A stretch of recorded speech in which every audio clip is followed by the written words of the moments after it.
We have spacecraft from another species. We do, yeah. How many? Quite a number. That was UFO whistleblower David Grusch being interviewed by investigative journalist Ross Coulthart. The full interview will be out this Sunday by News Nation. David Grusch has made many claims that are beyond this world. Whether they are correct or not, I don't know. But what I do know is that he is objectively one of the most trusted former intelligence officials in the U.S. defense and intelligence establishment, and was trusted with the most intimate secrets of the United States government. I'm not going to go into that now, however, because I want to keep this video as tight as possible. Yesterday it broke that David Grusch was interviewed by Le Parisien, which is a French daily newspaper covering both international and national news and local news of Paris. I'm just going to go ahead and give you the bombshell that he shared. Since the article was written in French, I will provide an English translation by Black Dark Storm of Reddit. Hopefully, this translation is accurate. Interviewer: did you hesitate to speak out, and why, David Grusch? Of course I hesitated, because I spent 14 years in the American intelligence community. I've always worked in the shadows, sometimes even undercover. It's a nightmare to be a public figure and have my name out there. But I thought the public deserved to know certain facts. There are questions that humans have been asking themselves for generations. If the U.S. and its allies have part of the answers, it seems ethically wrong to keep it a secret. Interviewer: can you tell us more about these programs which you claim have remained secret for decades? David Grusch: for almost 90 years, the United States and its allies have been recovering fragments of objects and exotic objects, damaged or intact vehicles. The analysis carried out have provided proof that these were non-human objects, particularly those discovered 90 years ago. The programs I'm talking about were dedicated to reverse engineering, studying the properties of an object to determine its inner workings for military purposes. And that is unfortunately the main purpose. Interviewer: non-human objects? David Grusch: I wasn't certain of their non-human origin until I was briefed on the analysis carried out by members of these programs on these recovered vehicles. Interviewer: what could be the origin of these objects if they weren't human? David Grusch: my degree is in physics. The mechanical and experimental data shows that it's not human. It could be extraterrestrial, or it could be something else, coming from other dimensions, as described by quantum physics. I haven't seen enough data to say it's one thing instead of another. The U.S. government must have more information. Interviewer: can we know more about where these quote-unquote ships were recovered? David Grusch: one was recovered in Italy in 1933, which is the earliest case I've been briefed on. I can't talk about the others. Interviewer: what allegedly happened there? David Grusch: in 1933, a bell-like craft around 10 meters in size was recovered in Magenta, northern Italy. It was kept by Mussolini's government until 1944, when it was recovered by agents of the Office of Strategic Services, OSS, a former U.S. intelligence agency. Ironically, it predates anything the public has heard about for decades, such as Roswell, etc. I was authorized to talk about it by the Department of Defense's Office of Pre-Publication and Security Review. So just to clarify, when David Grusch says that the DOPSR, that's Defense Office of Pre-Publication and Security Review, allowed him to talk about the alleged Northern Italy UFO crash, that doesn't mean that DOPSR is saying that this crash is real or happened. What it means is that DOPSR, through their review, has ascertained that there's nothing he's saying that violates any non-disclosure agreements. And that has been a topic of contention, because people rightfully are saying, how could that not be classified? How could DOPSR not say to David Grusch, you cannot talk about that UFO crash because it's classified? Well, I don't know. I don't know why it's not classified, or if it is classified in a sense, but Dopser is not read in to it, so they can't even prosecute or what have you. But let's go right to an exchange that might give us some insight.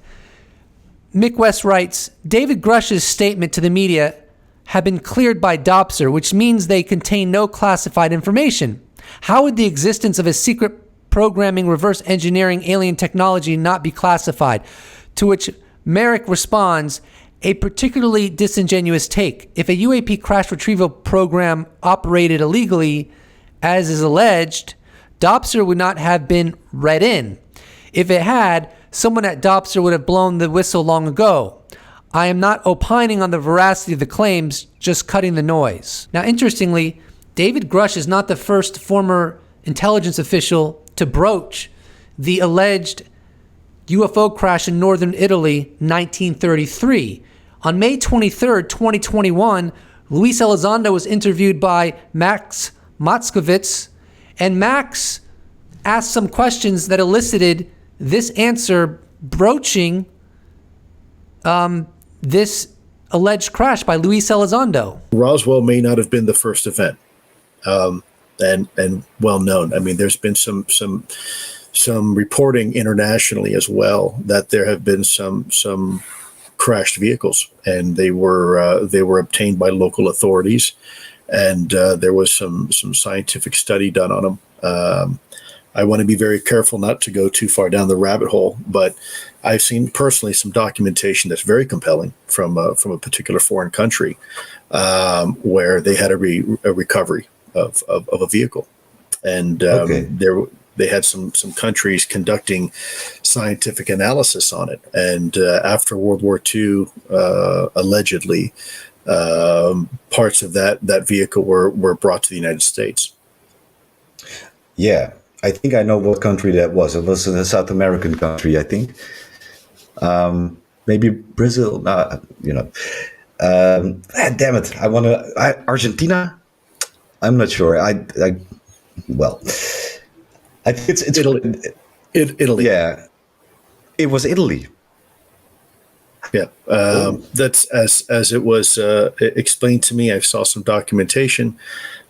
Look, I don't want to get too much into the, conspiracy side of the house. There is some documentation that has been validated that was from Mussolini himself, and it's authentic. It's been proven to be authentic. The documentation, so certainly interesting. On December 14th, 2021, Christopher Sharp of Liberation Times wrote an article titled All UFO Disclosure Roads Lead to Rome, where he discusses the northern Italy UFO crash alleged 1933. In the article, he shares some alleged testimony from it, which I will share with you now. 2 bodies allegedly lay on table. They look like twins. They're dead and preserved with formaldehyde. The bodies are in bad shape. They look like victims of a bad car accident, but the heads remain intact. But their features trouble a French biologist invited to study the bodies. 2 males, very tall, around 7 feet. Long blonde hair, very high, and spacious foreheads, clear blue eyes that look somewhat Asiatic, small noses, small mouths, small chins, thin lips, very clear, pale skin, but no signs of facial hair. Their hands, although slender, are human-like. Their toes are small and their feet flat. The story gets weirder. Their skin appears perfectly white but shows no sign of keratin granules, which play an important role in providing natural moisturization for the skin, in addition to UV protection and water retention. Startlingly, the biologist discovered that their lymphatic system were dominant and practically replaced the blood system, providing a high degree of protection from any disease. They were not human, at least as we know it. That's at least how the story goes. There are 2 accounts of these alleged recovered bodies within Wright-Patterson, which inform this story. The first was from William Brophy, whose father claimed to have seen the bodies when serving as a lieutenant colonel in the United States Air Force. Brophy claimed that his father told him the story among those of other UAP encounters while serving in the USAF. The second account is from UAP researcher Leonard Stringfield, who told the story of the French biologist in his 1982 book named UFO Crash Retrievals, Amassing the Evidence, Status Report 3. U.S. officials allegedly confirmed to the French biologist that the bodies were not human and were of extraterrestrial origin. After much hesitancy and many years, the biologist decided to tell his story, and his account was picked up by Stringfield. On June 7th, the night I'm filming this video, an absolutely fascinating article published titled, U.S. has 12 or more alien spacecraft, say military and intelligence contractors, by Michael Schellenberger. Here's an excerpt. Oh, and before I give you the excerpt, please bear in mind that this publication on Substack is called Public. So whenever I say public in the following excerpts, it's referencing the publication. And now, multiple sources close to the matter have come forward to tell public that Grusch's core claims are accurate. The individuals are all either high-ranking intelligence officials, former intelligence officials, or individuals who we could verify were involved in U.S. government UAP efforts for 3 or more decades each. 2 of them have testified, including as recently as last year, to both AARO and Congress. So these individuals being cited are corroborating what UFO whistleblower Dave Grusch has stated. The article continues. The individuals said they had seen or been presented with credible and verifiable evidence that the U.S. government and U.S. military contractors possess at least 12 or more alien spacecraft, some of which they shared with AARO, which AARO has refused to provide to Congress. The reason AARO has not discovered any verifiable information, quote unquote, they said, is because it does have the authority to verify it and may not want to verify it. Further into the article, some of the same sources who shared information with Grusch, as well as others, spoke to public about retrieved spacecraft that they say is in the possession of the U.S. government. Quote, I know of at least 12 to 15 craft, said one person, who said they shared the information with AARO and Congress. Quote, every 5 years we get 1 or 2 recovered for one reason or another, from either a landing or that we catch or they just crash. A different contractor said, quote, there were at least 4 morphologies, different structures. 6 were in good shape, 6 were not in good shape. There were cases where the craft landed and the occupants left the craft unoccupied. There have been high-level people, including generals, who have placed their hand on the craft, and I would have no reason to disbelieve them, unquote. One source described having seen 3 kinds of craft, including one shaped like a triangle and another that, quote, looked like a chopped up helicopter with the front bubble of a Huey helicopter with the plastic windows, or more like a deep sea submarine with a thick piece of glass bubble shaped. And where the tail rudder should have been, it was a black egg-shaped pancake, and instead of landing gear, it had upside-down ram's horns that went from the top to the bottom and rested on the ends of the horns, unquote. If there's any truth to retrieval of non-human craft, then at this point, I think it's unlikely this is going away. This narrative will not go away if there's truth to it. And that debrief article that published on June 5th will be considered a far more historically impactful than even the December 16th, 2017 New York Times article. Now, it sounds incredibly outlandish, this topic, but if some UFOs truly do stem from non-human intelligence, then crashes and landings that haven't been subsequently abandoned are not even remotely implausible. But that's the thing, isn't it? If we eventually get verification from Congress and the U.S. government as a whole that non-human craft have been retrieved, then I think we'll have no choice but to accept that much of UFO literature going back many decades is not only plausible, but likely factual. That's the new world we may be entering into. Whether we can handle it or not is irrelevant. The truth will set us free.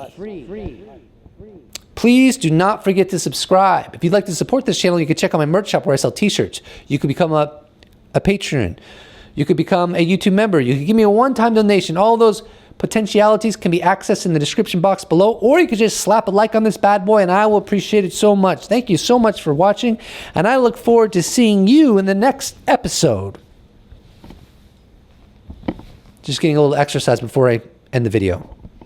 Thanks. Special thanks to all patrons, YouTube members, those that have bought merch, those that have given me a one-time donation. I couldn't do without you. Thank you so much. See you in the next episode.